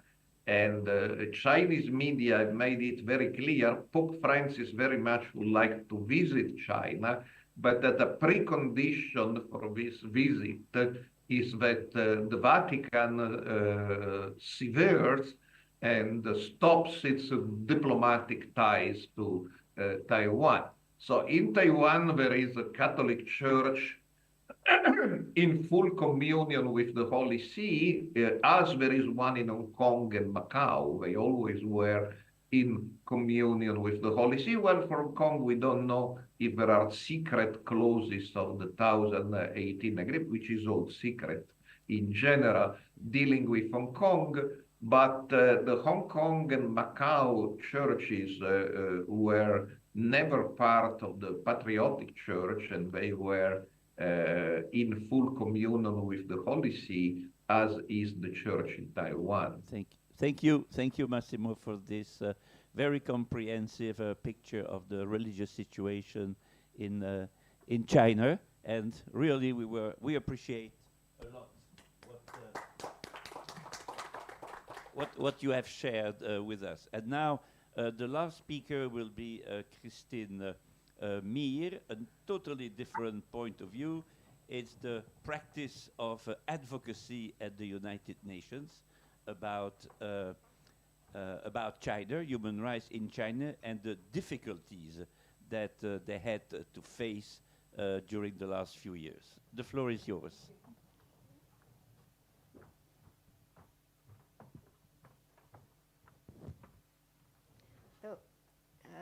First, I would like to thank you, Human Rights Without Frontiers, and you, Willy, for inviting me to speak in this important conference. My NGO is a secular NGO created in 2000 and dedicated to protecting the right of freedom of religion and belief. So yes, advocating for religious freedom in China is complex and sometimes a risky endeavor. As Sir Geoffrey Nice and Mr. Intervenier explained, the Chinese government tightly controls religious expression, particularly targeting minority religious groups and unregistered churches. Tibetan Buddhists, Uyghur Muslims, Christians, Falun Gong practitioners, Church of Almighty God members, and many more face heavy persecution. The implementation of policies such as Sinsinization of religion and the promotion of state-approved interpretation of faith have further eroded religious liberty. China has ratified the Universal Declaration of Human Rights and the ICCPR, and the Chinese Constitution theoretically guarantees freedom of religion, but the reality on the ground tells a different story. Before I give you some examples of our advocacy on religious freedom in China, I would like to remind you of the main UN human rights mechanisms. The major UN bodies are the Human Rights Council. This is the UN principal intergovernmental human rights body. It consists of 47 member states and meets at least 3 times in Geneva. Second, the Universal Periodic Review is a unique mechanism of the Human Rights Council that requires each UN member state to undergo a peer review on its human rights record every 4.5 years. The UPR provides an opportunity for each state to intervene during the debates and make recommendations, while NGOs can file their own written report in advance. Third, the Office of the High Commissioner for Human Rights is the main human rights body of the United Nations. It represents the commitment of the international community to the promotion and protection of all human rights and freedoms as set out in the Universal Declaration of Human Rights. It includes special rapporteurs, especially one dedicated to FORB, freedom of religion or belief, and several committees on human rights, torture, children, etc., as well as special procedures. NGOs with ECOSOC status, such as my NGO, are able to participate in the deliberations of member states in these various UN bodies, and most importantly, to raise human rights issues and violations. I will now speak about our advocacy about China at the UN. First, at the Universal Periodic Review. This year, China is undergoing its 4th Universal Periodic Review. We have participated in the last 3 sessions. In 2013, we co-signed a submission denouncing crimes against Falun Gong practitioners and forced organ harvesting. The first submission on China had a negative impact on obtaining our ECOSOC status, and I will discuss later. Then in 2018, we led the submission of a coalition of 12 international NGOs, including Chesnur of Mr. Introvigny, to denounce the persecution of the Church of the Almighty God and other religious minorities and to denounce forced labor camps for Uyghurs. Our denunciations covered the following issues: freedom of religion or belief, torture and cruel, inhuman and degrading treatment, extrajudicial execution, arbitrary arrest and detention, freedom of expression, assembly and association, freedom from discrimination, right to work, right to education. A side event on the margins of this UPR was organized with Human Rights Without Frontiers and Chesnur to denounce the same violation by China. In February 2024, we organized a conference on the sidelines on the fourth UPR cycle on China. This conference brought together a dozen of international experts on the issue of forced organ harvesting from Falun Gong practitioners. And at this occasion, I would like to thank Mr. Benedict Rogers, who was one of these experts. Second, our advocacy at the Human Rights Council. At every session of the Human Rights Council since 2016, we have intervened through written and oral statements on the issue of religious freedom in China. We have denounced the persecution, arbitrary detention, and torture of members of religious minorities, the forced organ harvesting of Falun Gong practitioners, and the treatment of Uyghurs in forced labor camps in Xinjiang. We also organized several side events on the sideline of the Human Rights Council, where we gave the floor to experts, academics, and numerous Uyghur victims, Falun Gong practitioners, and members of the Church of Almighty God. In February 2022, we organized 2 side events on forced organ harvesting, where experts and politicians from around the world came to testify about the crime against humanity. At the end of these conferences, a coalition of NGOs launched the Universal Declaration on Preventing and Combating Forced Organ Harvesting, which has now been signed by hundreds of personalities. As a result of these numerous advocacy activities and alerts carried out in coordination with other NGOs, several member states and the Office of the High Commissioner for Human Rights decided to take up the issue of religious freedom violations in China. And now the most important part of my presentation, China's disturbing influence on the UN, a threat to advance human rights. China's growing influence within the UN poses a significant risk of reshaping the organization to suit its own interests, potentially undermining its core functions.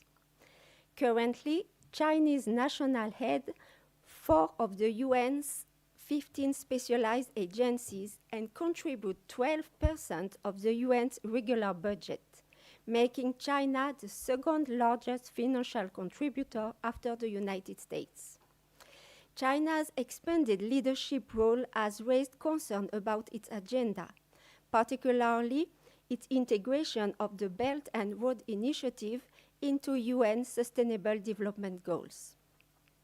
Under China's influence, key UN positions, such as the Under-Secretary General for granting ECOSOC status, have been held by Chinese diplomats since 2007. As I mentioned at the beginning, our application for ECOSOC status was blocked for more than 4 years by China, which put us on its blacklist of NGOs because of the submission we signed on the persecution of Falun Gong. It was only thanks to the absence of the Chinese representative at the last review of our NGO that we were granted to the status. Even today, we are under constant pressure from China when we submit our 4 years reports. China postponed the validation of our reports until the following sessions, asking ridiculous and insignificant questions, such as What have you done for religious freedom at the UN? Moreover, China's pressure within the UN has led to restrictions on human rights group participation. I was myself violently interrupted during an oral statement to the Human Rights Council on the persecution of Church of Almighty God members by the Chinese representative. He shouted in Chinese to the stunned assembly that I should, and I quote, stop my circus and that I was in a pay of devil cult. During the session of the Council in March 2023, China attempted to prevent the president of the World Uyghur Congress from talking. He was immediately interrupted by the Chinese delegate, who questioned his legitimacy as a speaker and referred to him in Chinese as an anti-Chinese separatist and violent element. When the Uyghur leader could speak again, he criticized the damning conclusion of the report by Mrs. Bachelet, former High Commissioner for Human Rights, which highlighted credible allegations of widespread torture, arbitrary detention, and violation of religious and reproductive rights. We have also observed in recent years that China uses an unfair trick to mobilize the speaking time allocated to NGOs during the Human Rights Council. Pro-China NGOs register in large numbers to glorify the Chinese model, hereby preventing any critical statements by human rights defenders.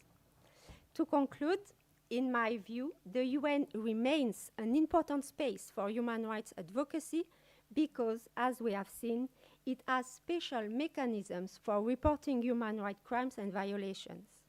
I think it's important to do whatever we can to protect that institution from being Sincinized and to continue to expose China's crimes at the UN, despite the political pressure from Beijing.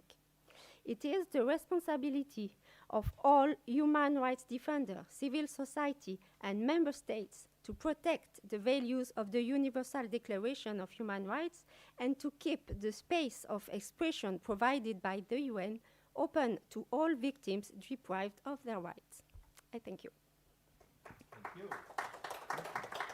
And I will confirm what she's saying. I think in the case of Christian Solidarity Worldwide, they had to wait for 20 years before getting the ECOSOC status. It's really a weird system because what happens is one day before the deadline, someone from the delegation appears and says, oh, I have a question to ask to the applicant, and then it's postponed by 1 year. And so that's the way they keep out, let's say, those NGOs that might criticize them. I've also experienced that with the Russians, but also China with the Russians. The day before the deadline, they ask, oh, what are you doing for the Russian-speaking minorities in the Baltic states? And I had done something before, but it doesn't matter. The fact is that the objective is to postpone indefinitely until you finally give up. And also the reactions of the delegations during the Human Rights Council sessions and so on. And also the fact that you said the gongos, so those pro-Chinese, non-governmental NGOs that are, of course, accepted for the ECOSOC status by China, by Russia, and that are there only to say that everything is fine in Russia, China, and such very free and democratic countries around the world. Sorry for, for interrupting you. Are there questions?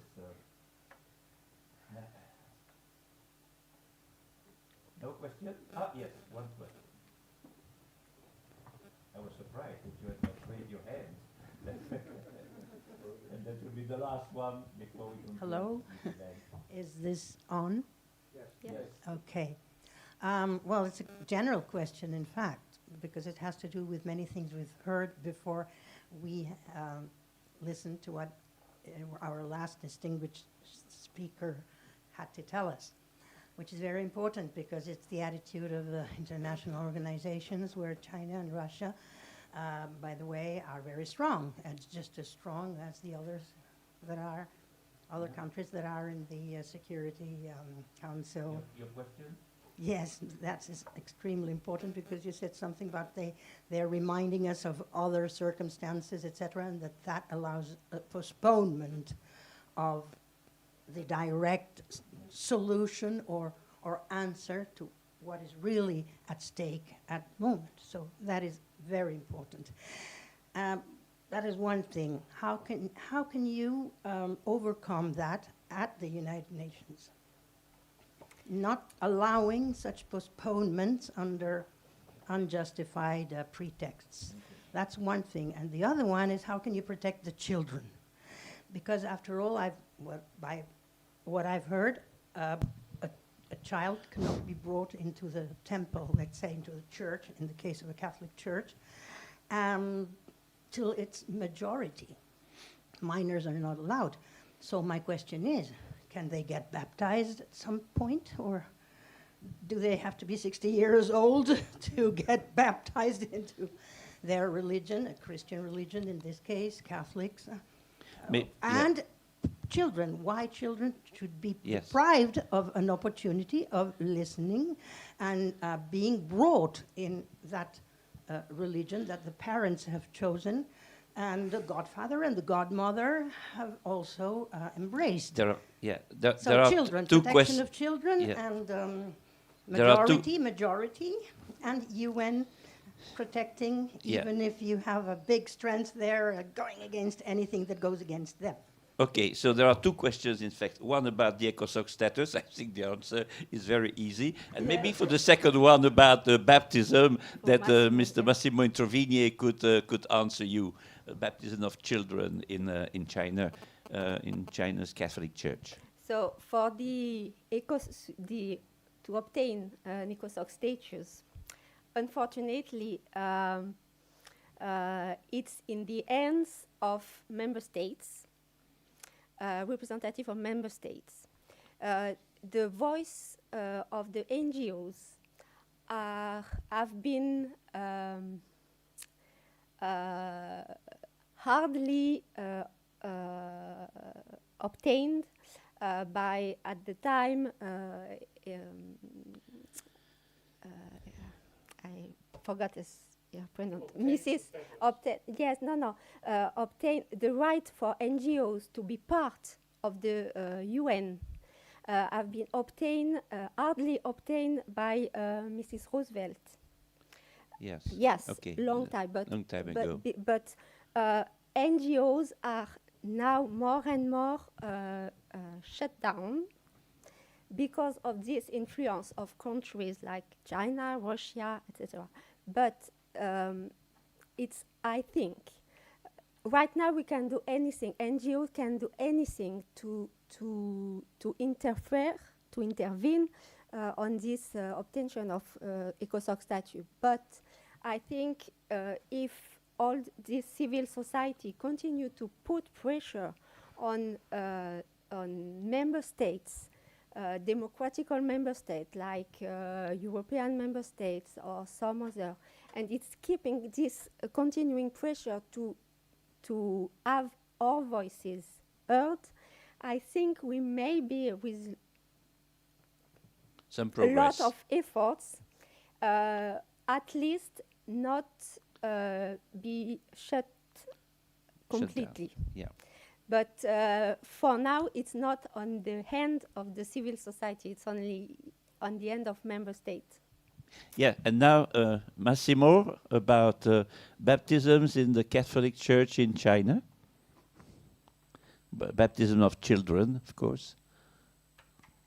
Yeah, there are quite contradictory information. Of course, baptism always went on of children in Hong Kong and Taiwan. On mainland China, the information are quite contradictory because there are some websites of the patriotic church which say that baptism is totally free in China, but the pictures we see, even of baptism recently conducted in the Cathedral of Shanghai by the new controversial Archbishop in December 2023, in this picture we see only adults. So I believe, of course, baptism is still going on secretly of children. And as you know, in the Catholic Church, in emergency situation, baptism does not require a priest. Everybody can baptize a child in an emergency situation. So I'm sure it's still going on secretly, but in official ceremonies, and I don't know if Ben Rogers has some different information. In official ceremonies, I have not seen any picture with a child. So I doubt very much that the official version that baptism is absolutely free, that this information spread by the patriotic church is true, because strangely in the picture we see only adults. Nothing to add? No? Okay. So thank you very much, Massimo. Thank you very much, Sir Geoffrey Nice. Thank you very much for all the speakers that contributed to this conference today. And thank you very much for those who came to attend this event. Thank you.